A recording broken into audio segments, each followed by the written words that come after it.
Right now, I want to turn our attention to another legislative matter, this time in the Buckeye State. Nikki Gozer is with us. Nikki, how you doing? Hey, I'm doing well. Thanks, Cam. My pleasure. Happy New Year to you, and glad you could come on the program tonight. Thank you. Yeah, well, we've talked in the past about your story and the tragedy that you have had to go through, seeing your husband killed. You were defenseless because of Tennessee's law that required you to leave your firearm locked up in your car. We've talked about your hard work in getting restaurant carry passed in the state of Tennessee. And you've also been involved in trying to get restaurant carry passed in the state of Ohio as well, right?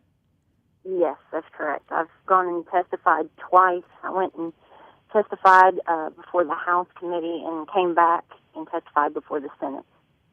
Okay, and so the last session of Congress, the last session of the Ohio legislature, restaurant carry had the support of then Governor Ted Strickland. It had a lot of support as well in the House. There was a discharge petition that was filed to try to get this out and before a vote, but it ended up not happening before the end of session. You write in Human Events that it is time to let the people decide the right to carry concealed, and you do a great job, Nikki, about talking about the media and what a hatchet job they have done on this issue, not only in Ohio but in Tennessee as well. Yes. Yep. I've seen it time and time again. They keep reporting guns and bars, guns and bars. Oh, it's going to be the OK Corral, the Wild Wild West. There's going to be blood running in the streets. Oh God.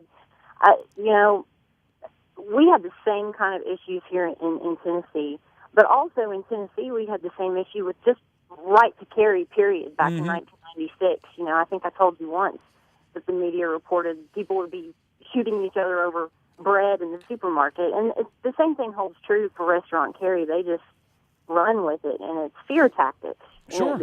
It's irresponsible. I think it's very irresponsible. I do too, and I remember reading these stories coming out of Ohio before the passage of Ohio's right to carry law, and statements that there were going to be shootouts over parking spaces in the Blockbuster parking lot. Well, you know what? A lot of the Blockbusters have probably gone away, but the shootouts never occurred. You know this, I know this. I think every right to carry holder, and there are millions of us across this country, we're well aware that when right to carry laws go into effect, one thing typically happens, and that is the crime rate goes down. That is correct. And if these media outlets would actually do the research, the fact of the matter is, Cam, they don't want to do the research. Because if they did the research, they would see that there's not a problem with this. There are over 40 states in the U.S. that currently have similar laws like this already in place, and none of them have repealed the law. Look at Arkansas. Look at Virginia. In those two states that I'm aware of, they can actually have a drink or two, as long as you are not intoxicated, as long as you can drive your car. You can actually have your permitted firearm on you. Do they have a problem with people getting drunk and starting shootouts in those states? No, they've not repealed their law. So look at these other states. None of them have a problem. So what is the problem, Ohio? What is the problem? Well, it sounds to me, after reading your column, that a big part of the problem is the Speaker of the House who opposes restaurant carry.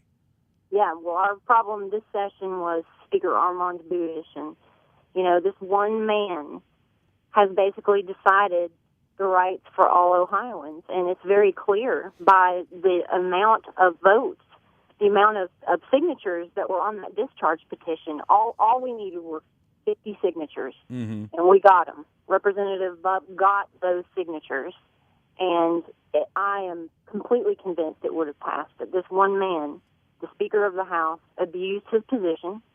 It's a horrible misuse of that position to not allow a vote. It's completely supported by the Republicans, and a lot of the Democrats support it. Yeah, as I mentioned, the Democratic governor of Ohio at the time, Ted Strickland, supported this. Absolutely, yeah. He said if it got to his desk, he would have signed it. And as you point out, there are going to be people who are hurt by this. As a matter of fact, in Ohio, I remember a few years ago, and another tragic story, At a nightclub in Ohio. There was, I think the band Pantera was playing, and one of their band members was actually killed on stage. I remember talking a couple of months after this happened to a right to carry holder who said, I was there. I was in the audience. I wasn't drinking. But I could not carry my firearm. I was 10 feet away from where this happened. And as a matter of fact, not only was he barred from carrying a firearm, but the security guard in this establishment was barred from carrying a firearm as well. Now, the bad guy, again, didn't pay any attention to the law that says you can't bring a gun in here. But the good people were unable to act and to try to prevent that murder from taking place because they had been disarmed. Yep. Criminals do not care about the law. I mean, they're criminals. That is what a criminal is. They do not care about the law. And, I feel horrible for so many of the people that have worked so hard right along with me. The Ohioans for Concealed Carry, Buckeye Firearms, the NRA, Susanna from Luby's Cafeteria Massacre. Mm-hmm. She came out and testified before the Senate as well. We both did. And it's just really, really sad that this one individual, Speaker Budish, feels that he can do this to the Ohio people. They wanted this. They obviously wanted this bill to be passed. We had the votes, but he wouldn't allow the vote. Well, here is hoping that in this new year, in this new legislative session, that changes and a vote is actually allowed to occur because, as you say, it has the support to get out of the House of Representatives, to get out of the state Senate, to go to the governor, as long as that vote can take place.